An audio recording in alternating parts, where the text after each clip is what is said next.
Forbes. Gentlemen, thank you for being here, and not just to flatter you, but any one of the four of you have more experience in defending this country than any other member sitting on this committee. And if we took the four of you collectively, you have more knowledge right now of what we need to defend the country and the resources that we have than this entire committee together.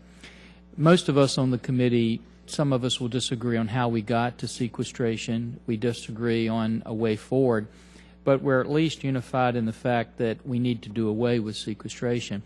Unfortunately, that's not true for all the leadership in Congress. It's not true for every member outside of this committee.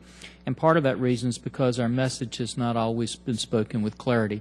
When we had these cuts that we can argue whether it's 487 or 778 billion, which our staff believes it to be, we weren't real clear from this committee. We weren't real clear from the Pentagon.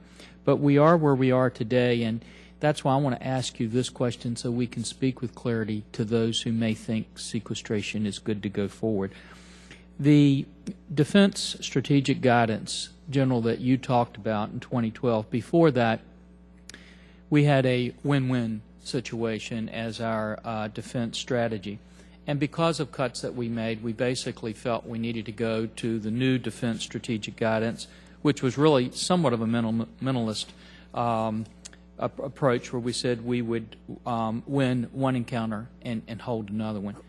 My question to each of the four of you, and is close to a yes or no answer, not to box you in, but just so we can be clear in communicating this, is if sequestration goes forward, can you meet the requirements necessary that you have to meet to comply with that minimal Defense Strategic Guidance of 2012? And General, if you would give us your assessment first. Congressman, I mentioned it in my opening statement. I'll just repeat it, is that I believe at full sequestration we cannot meet the Defense Strategic Guidance. In fact, it's my opinion that we would struggle to even meet one major contingency operation.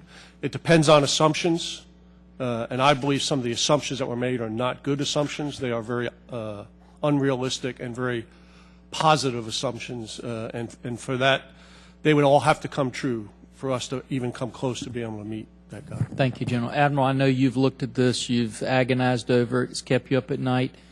Can the Navy meet the requirements necessary if sequestration continues? No, sir, we cannot. And in fact, I'm concerned in sequestration in 2014 about that. I'm very concerned, particularly about our strategic nuclear, our SSBNX replacement. If that program is sequestered, it falls behind. It cannot fall behind. And so I'm concerned about 14 as well. Good. And General, same thing with the Air Force. Can you meet the requirements if we continue sequestration the way it's going forward? No, Congressman, we cannot. I believe any executable strategy will always be resource constrained, or at least informed.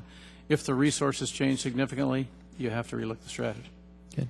And General Amos, what about the Marines? Can we meet the requirements necessary, the minimal requirements for the Defense Strategic Guidance of 2012 if sequestration continues forward? Congressman, I can from a one MCO perspective, but if it's a one MCO and do something else somewhere else, I cannot. I simply don't have the depth on the bench. We are going to continue with the rebalancing in the Pacific. That comes at the price of readiness back home. So over time, our readiness back home will become unacceptable. So the answer in both cases is no. Yeah. Mr. Chairman, I would just state that if nothing else, that message ought to be communicated, and we ought to have a commitment, as I know we all do in this committee, to make sure that we're doing whatever we can in Congress to get this foolish thing stopped so we can meet those requirements. And with that, I yield back.